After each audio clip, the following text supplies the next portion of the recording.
On the Radio is brought to you by Zurich Insurance, the perfect place to catch up with all things Melbourne. If you enjoy this content and want more inside access from the team, make sure you visit the club website. Let's get inside the Melbourne Footy Club now after having a yak to Jared Berry there from the Brizzy Lions. Of course, they are in action this weekend, but the Demons are just sitting back waiting to see who their opposition it will be. And a man who I saw in the newspaper this morning went out to the front lawn, got my newspaper. There's Troy Chaplin looking at me. Paul Hazeby's written about him as maybe an assistant coach who should be changing clubs. Troy, welcome. How are you? G'day, fellas. How you going? Good to speak to you again. Yeah, nice to chat to you. Now, I know that you've been locked up in quarantine. Firstly, how's it been and what have you been able to do as a football club since you arrived?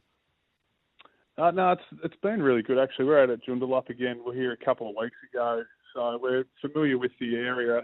Unfortunately, we can't do much at the moment apart from train and go to the gym, so it's pretty much resort to the gym or training and then straight back. So hopefully after we've done our 14 days quarantine and if we get the win next week, we'll be able to come out of lockdown. But the staff here have been awesome and we're very fortunate that the WA government have taken the footy on over here and we're looking forward to hopefully playing in front of a big crowd next week and hopefully the Western Australian supporters can come out in full support for us because it feels a little bit like home. As I said, we're here a couple of weeks ago and we really enjoyed over here. It's a home away from home for us.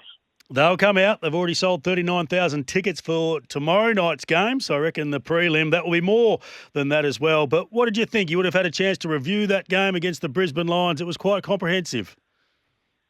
Yeah, look, it was good. We certainly played the way we wanted to. I think the first quarter was a little bit of a shootout. We didn't defend the way we wanted to, but we tightened some things up behind the ball and probably took away their high power scoring that they've shown all year, and our midfield started to get on top, which gave us first look. So there's still some things in our game that we continually want to improve on, and obviously next week's going to provide a big challenge, whether it's Geelong or the Giants. Preliminary finals are very hard to win, so there's still some things in our game that we think we can get better at, but we're extremely happy to give ourselves every opportunity to hopefully play in a grand final in a couple of weeks' time. You've been at that club for a little while now. Tell us a bit more about Max Gawn, the captain, and what you've seen with his development since he's gone into that role. Yeah, look, he's certainly growing into that role. I think probably early days or when I first got to the club, Maxie was a bit of a larrikin, very well liked and respected for the way he trained. But I think Maxie's biggest strength is his relationship with everybody. He can have strong conversations with players because he's built those relationships with the players over a long period of time. And when you talk about your captain, that's what you want. You want a strong leader who leads by example on the training track and in games. He's probably one of our better players, but also to be able to set the tone for the culture and work really closely with Goody and drive those standards. He's probably been the one guy who's really taken a hold of that and followed on from Nathan Jones and Vines in that role. It's interesting. You just spoke about Jonesy. Hayes and I were involved in a national Zoom meeting yesterday, and one of the ladies asked us the question about Nathan Jones and how does he get a game and the role that he plays. And I saw last week after you won that he was one of the first blokes out on the field, players gravitating towards him. He was still getting in amongst it. He's not in the team at the moment. And he may not get in the team unless a few things go wrong, unfortunately, to a few of the other boys who have earned their spot. But what role is he playing at the moment, Troy? Yeah, look, he's right on the edge, and he's been spoken about at match committee for the past month. His form in the VFL and our practice matches in Victoria was very, very strong. So he's not actually that far away. And to his credit, his attitude, he knows and he's probably desperate as well to play because who knows whether this is going to be his last chance or what the future holds. So he's desperate to get in, but he also understands that whoever plays, he's right behind him. And I think that just shows the character of the individual. He's been through a lot with this football club, but his willingness and his sacrifice to know that the team is bigger than the individual and his acceptance of that has just been first class. And he's there to help the younger guys. He educates them and talks to them about his experiences and speaks to them before the game around how they're feeling. And, we've just been super happy with what he's been able to provide, but we haven't put a line through him. He's right in calculations, and it only takes one soldier to fall down at training or in next week's game, and the door is wide open for him. What's the situation personally for him with the birth of his children coming up? Yeah, look, Jerry's wife's expecting twins, so he's already got two, and she's due. I think we're talking about it last night. I think she's 35 weeks, so grand final week is the time that they're trying to hold on to, or think she'll hold on to. So I think for him, if he's not in the team, then he'll probably decide to fly back. But if he's every possibility, I think he's decided that he's going to stay and play. So both Jerry and him have spoken about that, and we'll give him a real clear look of what it looks like as soon as possible, because we'd hate to string him out for too long if he wasn't going to play, because family's extremely important to him and to us as a football club as well. Now, Gil McLaughlin got here yesterday. He's going to be the man reading the votes out for the Brownlow medal, and the proper season is over, done and dusted. Who polls more votes, Oliver or Petrarca, or is it somebody else from your club? Oh, it's going to be very tight. I think if I look at Clayton from a coach's perspective, the consistency across the whole season, he's had some pretty big games. Now, at the end of the day, it's the umpires who vote, so you're not quite sure. I think Clary will probably poll more, but Track he kicks more goals, so that might stand out in the umpire's eyes. But we've had some pretty good players right across the board this year, even Jake Lever behind the ball and Gorney in the ruck. So it's going to be interesting. Hopefully one of them can walk away with it. But at the end of the day, we've got bigger fish to fry, and those boys want to play in a successful team. And our focus turns to tomorrow night's game to see who will play, and then obviously to next Friday night. A few of your role players too, I reckon, have got under the guard a little bit. I mean, Alex Neil-Bullen, I think, without doubt, has played his best season. Sometimes he's played deep forward and then he's rolled up the field into that sort of high half forward role into the midfield. He's always high on your tackling sheet, and he's been really important so far this season, I reckon. Yeah, he has. He's had a super year. I think the thing with Alex is his work rate is second to none. He's probably our best runner at the club, and he covers a lot of territory. Those sort of players you need to complement your superstars, and that's one thing that we've really spoken about and valued highly this year is our role players. And we don't want them to see themselves as role players.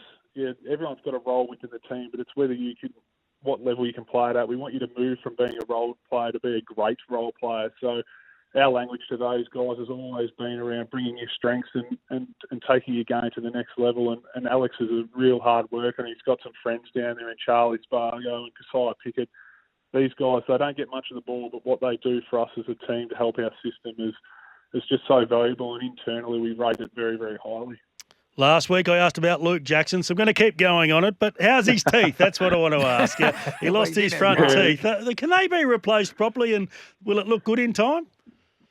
Oh, well, at the moment, they don't look too good because he's walking around without two front teeth. But, I think next week he gets them fixed. So the big fella, he doesn't wear a mouth guard, so I'm not sure what he's done. And I don't think his mum was too happy with him. So they did a bit of a Zoom call with all the parents after the game, and she said she was sick of paying for his teeth. He can pay for his own mouth. So, he looks like an ice hockey player at the moment, but he gets them fixed next week. So the big fella will be able to smile, no worries soon. Is he going to have the double plate? Because obviously he'd already knocked one out before, or given that he's now a bit older, because they don't like to actually put crowns in and drill in and put permanent ones there until you've actually finished growing. And I'm assuming that up to this point, because he's still relatively young and may still be growing, that's why they've chosen not to actually go down the permanent path. Well, you've got more idea than what I do. Yeah, because my daughter knocked hers out, basically snapped hers off in half. She came home from holidays in Bali, got a cushion out, tried to slide on our floor, mate, and basically must have been smiling when she hit the floor and smashed her front teeth, and they burst into smithereens. So she's only 15, so I've still got about 3 years to go, and they keep on snapping off all the time. So I know what Mrs. Jackson's going through when it comes to cost.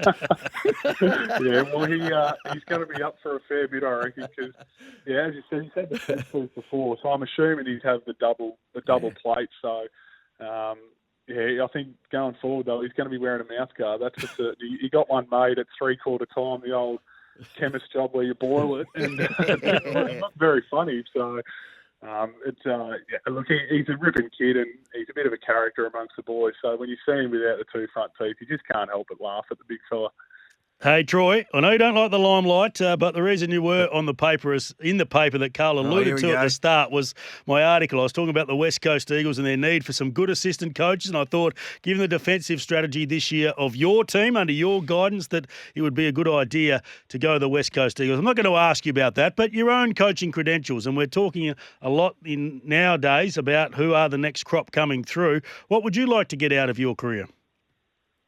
Oh, look, I've got aspirations to be a senior coach, but I think for me it's just continually to learn every year and develop as an individual. I think for me, every year I'm looking forward to the off season to try and do some courses and even doing some throughout the season. So for me, it's all around my own individual growth and learning more about myself. I think the last 12 months I was probably at a stage where I wasn't happy with how I was coaching from an individual point of view. So spent a bit of time in the off-season working around what my purpose was and how I saw success. I think as a player, I was always chasing a premiership and was driven by that. But as a coach, it's not your story, it's the player's story. You're there to play a supporting role for them. And once I actually started to realise that and change my view on what success was, I think it's all just sort of taking care of itself. So I love turning up to work day in, day out, helping other guys get better and take real joy and fulfilment out of seeing those younger guys improve. So I'm on a bit of a journey and hopefully one day I can become a senior coach. But for me, it's at the moment, I'm just loving what I'm doing and making the most of it because unfortunately the AFL industry's had some cuts and you just never know what's around the corner. So for the time being, it's just head down and do my best for my players and what good he wants. Do you like Western Australia? He loves I it. love the weather over here, mate. It's bloody beautiful. So, and the way things are going over here, you blokes, we were driving to the West Coast Academy to do weights the other day, and it's incredible because you come from Victoria that's in lockdown, and over here everything's just normal. It's funny. You drive past the school and you see the kids at school, and my two are at home homeschooling. It's amazing how you can be a few hours away, but everything's just so normal over here. But it's a beautiful city, and I love the beaches, and when you can get out and about down to Fremantle and those types of places, it's just a great state, a great city. Well, we just need to hang in there for another month just so that we can get through the AFL season and then we'll see what transpires because everyone else wants us to open up. So we'll see how things change after that. Troy, thanks for your time, mate. Appreciate it. Take care. No worries at all, guys. Any time at all.